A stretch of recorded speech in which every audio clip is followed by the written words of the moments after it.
बहुत समय पहले की बात है। किसी गांव में एक किसान रहता था। वह रोज भोर में उठकर दूर झरनों से स्वच्छ पानी लेने जाया करता था।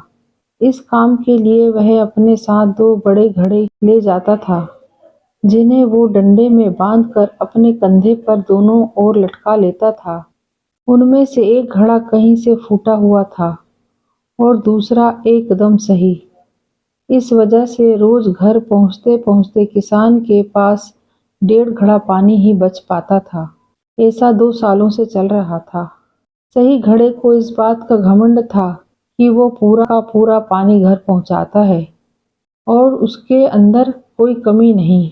वहीं दूसरी तरफ फूटा घड़ा इस बात से शर्मिंदा रहता था कि वो आधा पानी घर तक पहुंचा पाता है और किसान की मेहनत बेकार चली जाती है। फूटा घड़ा ये सब सोचकर बहुत परेशान रहने लगा और एक दिन उससे रहा नहीं गया।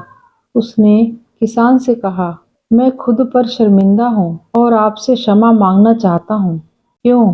किसान ने पूछा। तुम किस बात से शर्मिंदा हो?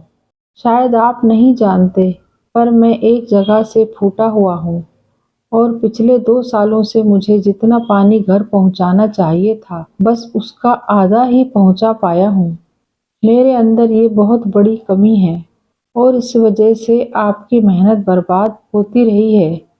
फूटे घड़े ने दुखी होते हुए कहा।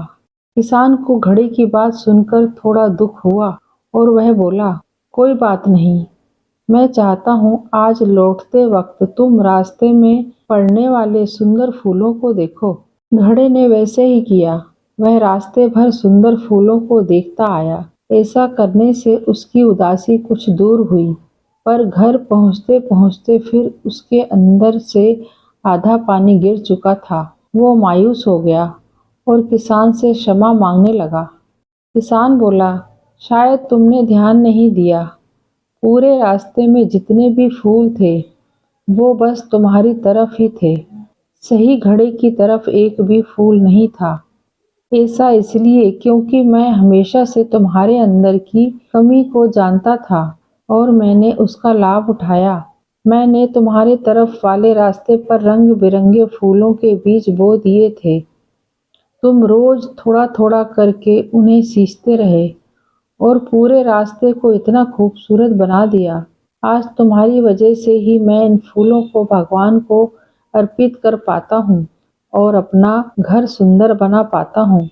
तुम ही सोचो, अगर तुम जैसे हो वैसे नहीं होते, तो भला क्या मैं ये सब कुछ कर पाता?